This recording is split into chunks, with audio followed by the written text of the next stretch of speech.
Қазақстан Республикасының рухани жаңғыру мемлекеттік бағдарламасы аясында шығыстың ғұлама ойшылы Аристотельден кейінгі дүние жүзі білімі мен мәдениетінің екінші ұстазы атанған Әбу Насыр әл-Фарабидің 1150 жылдығына арналады.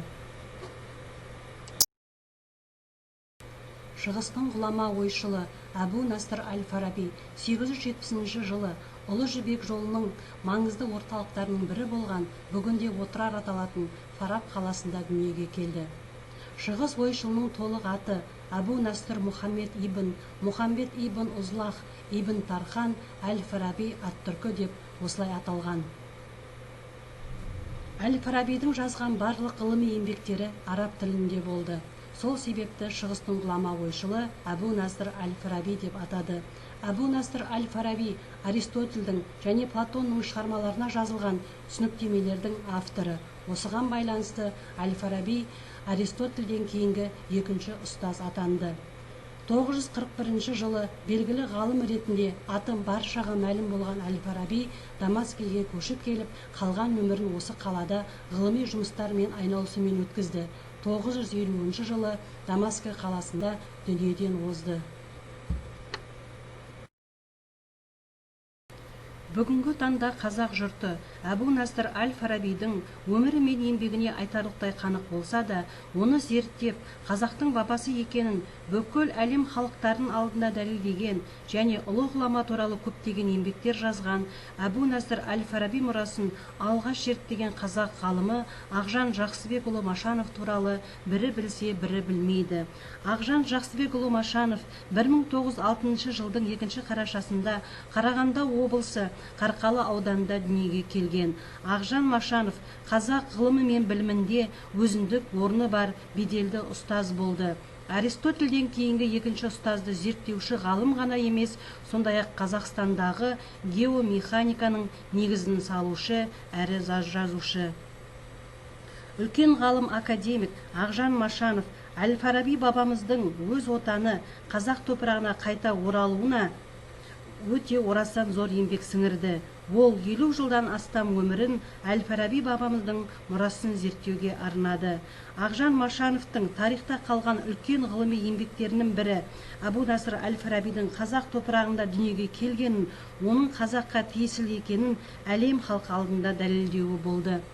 Бабамыздың мұрасын іздетуді тоқтатпаған Ақжан Машанов әйгілі ғұлама Птоломейдің арнайы карта жасап, Отырарды әл-Фарабидің туған жері деп көрсетіп кеткен бұлтартпас дәлелін табады. Ұлы даланың ұлы тұлғасы, ұлтымыздың мақтанышы Әбу Насыр әл-Фараби бабамыздың өшпес мұрасын зерттеп, еңбектерін елге жеткізген. Сол мақсатпен 1968 жылы араб елдерін аралап, бабамыздың зиратын тапқан, сүбелі еңбек жазған Ақжан Машанов болатын. Сөйтіп 1970 жылы Ақжан Машановтың қаламынан ұлы бабамызға арналған Әл-Фараби 870-1970 тарихи романы жарыққа шықты. Бұл қазақ әдебиетінде әлемдік екінші ұстаздың көркем бейнесін сомдаған тұңғыш шығарма болатын. Ақжан Машанов Әл-Фараби ұлы ғалымдар қатарында халықаралық тізімге кіргізілсін, оның 1100 жылдық мерейтойы КССР-да, отаны Қазақстанда тойлансын деген ЮНЕСКО қаулысының қабылдануына көп еңбек етті. Әлем мұрағаттары мен кітапханаларында сақталған әл-Фараби мұрасын жинап, жүйелеп, зерттеп, ғылым игілігіне және ұлт мүддесіне жаратуда мәдени мұра бағдарламасы шеңберінде әл-Фарабидің 10 томдық еңбектерінің жарыққа шығуы үлкен маңызға ие болды. Әл-Фараби адам баласының дүниетанымы жайлы тереңінен зерттеп зерделеген ғұлама. Оның артында қалған мол мұрасы ешқашанда өзектілігін жоғалтпайды. Қазіргі уақытта да әл-Фарабидің ойларының өзектілігі қайтадан арта түсуде. Оның көзқарасында саясат, дін және бақыттың қатынасы көрсетілген. Ұлы философтың мұрасы адамзаттың түрлі көзқарасын шешуге көмек бере алады.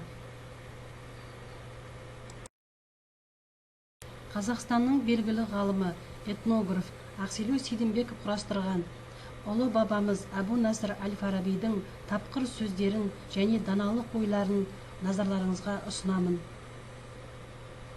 Шығыс әмірлерінің бірі Әл-Фарабиді сарайына арнайы шақырып, мынадай сауал қояды: «Уа екінші ұстаз, менің мемлекетімнің болашағы қандай күйде болмақ? Болжамыңды естігім келеді» дейді.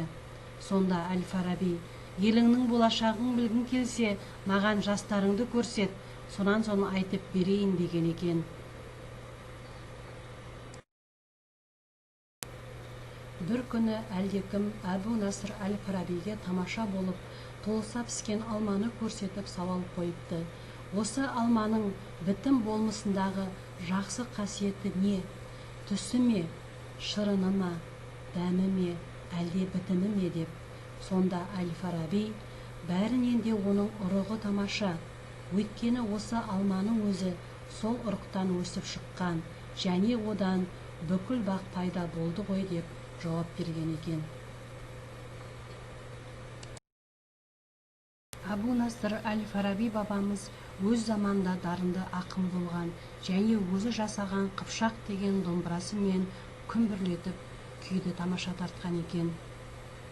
Бір жолы әмір сарайында ғалымдар мен өнерпаздар бас қосқан жиында қонақтың қандай өнері бар деп Әл-Фарабиге тіл қатады. Сонда Әл-Фараби өзі жасаған қыпшақ деп аталатын домбырасын қоржыннан алып, құлағын күйлеп тарта жөнеледі.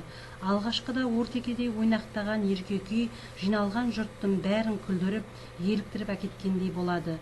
Мұнан әрі домбырасын басқаша күйлеп сұңқылдата зарлатқанда, тыңдаушы қауымның әрқайсысы өз басындағы қайғы-мұңмен қауышқандай көздеріне жас алыпты.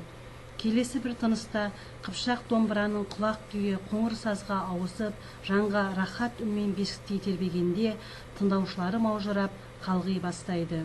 Сол кезде бұл күйлерді тартқан Қыпшақ Әл-Фараби деп бір-ақ қағазға жазыпты да, Әл-Фараби сарайдан шығып жүре беріпті.